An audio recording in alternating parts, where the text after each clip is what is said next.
In this video, I want to talk about accidents that specifically involve commercial motor vehicles, semi-trucks, buses, dump trucks, certain ag equipment, school buses, um, delivery trucks, straight trucks, things like that.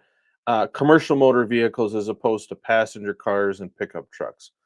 There can be special rules that apply to commercial motor vehicles that don't apply to the average public. Generally, you have to have a special license to drive commercial motor vehicles. A CDL license of some sort is generally required, and there's special training that goes into getting those licenses and maintaining those licenses because, by definition, you're driving a large piece of equipment. It has things such as airbags and other things that make it more difficult to drive than the average vehicle, and with that, a heightened duty of care is generally there on the part of drivers, as well as the companies that employ them to keep people safe and to be on the lookout for other drivers and to drive defensively. Now, there's a few things that make it really, really important. If you or someone you know has been involved in a crash and there was a commercial motor vehicle involved at all, even if it's not clear that they're at fault, it's really important to talk to an attorney right away, and here's why. There can be really critical evidence that the trucking company or the truck driver has that can be really, really pivotal in determining what happened, and that evidence can get lost very quickly if someone doesn't stop it from being lost, okay? So having an attorney involved right away gives you an opportunity to send a letter to the company and order them to preserve any evidence. Here's the type of evidence I'm talking about. Driving logs. How long had they been driving? When had they last slept or taken a rest?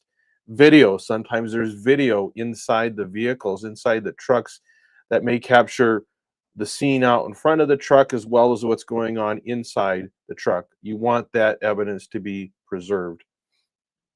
You want to have an opportunity to inspect the truck or trailer before it's repaired or lost. That's really, really important.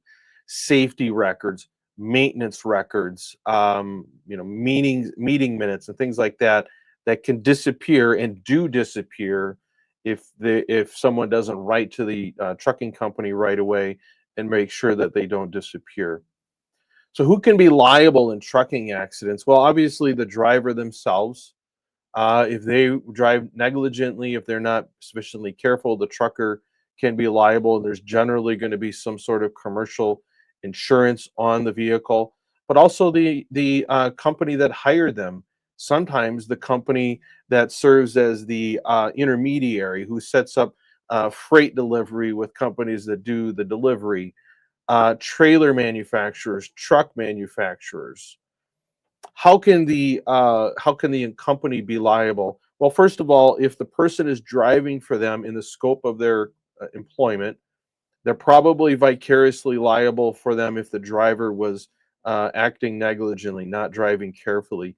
But sometimes there's additional fault on the part of the trucking company. Could be that they didn't do a good job of hiring this person, didn't identify safety breaches in their past tickets, past crashes, accidents, maybe didn't look to see if they were adequately trained when they got their license. Training, when they hire someone but put them out in a vehicle, did they adequately train them? Did they prepare for them to operate whatever piece of equipment they're operating under the circumstances that they're going to be operating them? Are they supervising them? Do they just put them out on the road, or are they checking to make sure that they're doing what they're required to do, that they're resting when they're required to? So are they providing adequate supervision and ongoing training? Another thing that's really important to keep in mind, and this is why it's important to talk to an attorney right away, is most companies, if they are driving commercially, are going to have a commercial DOT number. They're going to be registered with the federal regulators who keep track of things such as tickets, weight violations, equipment violations, accidents, and they keep all that information, and they actually assign a score to companies based on how good they are at driving, how safe they are, and how likely they are to cause a crash. That type of evidence is something that is only held for a certain period of time. And so it's important to talk to an attorney right away. So again, they can contact these companies and order them to put a hold on this documentation and evidence so that evidence of how their safety record was before the crash doesn't get lost, because sometimes the indicators are there that something is not right, that they're not adequately training or supervising their drivers. And if they ignore that, that can be really, really powerful evidence in a claim that may be brought against the trucking company and the driver.